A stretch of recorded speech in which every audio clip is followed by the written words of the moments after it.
Hi kids! Welcome back. Our subject for today is English 5, Week 2, and our lesson, Infer meaning of unfamiliar words using context clues.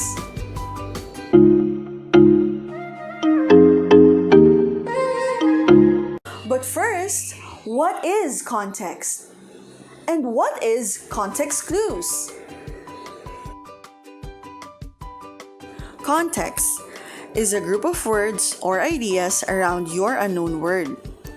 Context clues are simply hints that the author gives to help define or understand the particular meaning of a word or a phrase.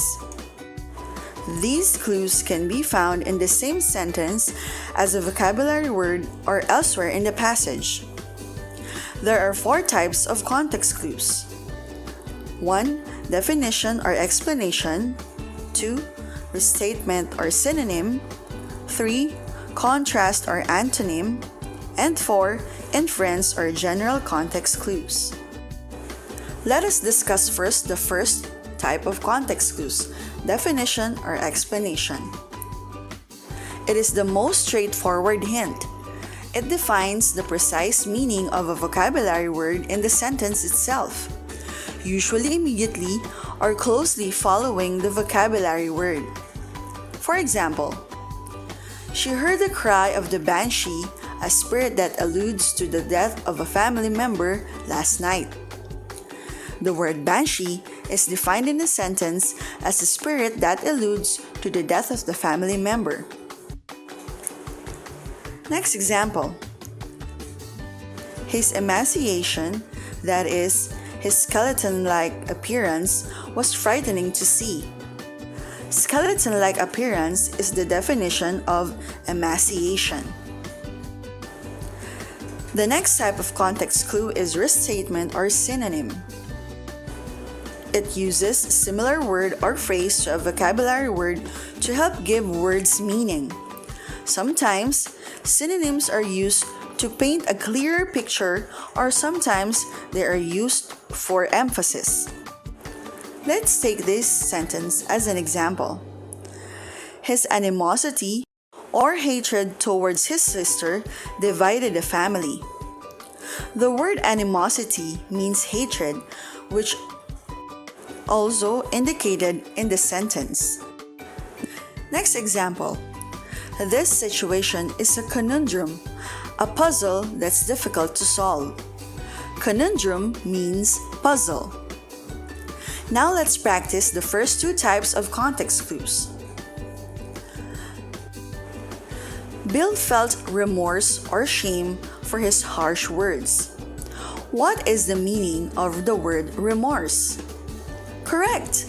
It's shame. Another example. He knew his failure was precarious and likely to fall apart. What is the meaning of the word precarious? Right! It is likely to fall apart. Another example. Jack's duplicity, dishonesty, enabled him to cheat by changing his answers while checking. What is the meaning of duplicity? You got it! It's cheat by changing his answers while checking. Now let's tackle the third kind of context clue. It's contrast or antonym. It uses opposite word or phrase to give hint to the reader as regards the meaning of the vocabulary word. Let's have an example. Adam is very aloof, unlike his sister who is very sociable. The word unlike lets you know an antonym is coming. The word antonym for aloof is sociable. Therefore, the meaning of aloof is unsociable. Another example. Many politicians do not give succinct answers. They prefer long ones to avoid being misunderstood. The second sentence tells the opposite of succinct, which is long.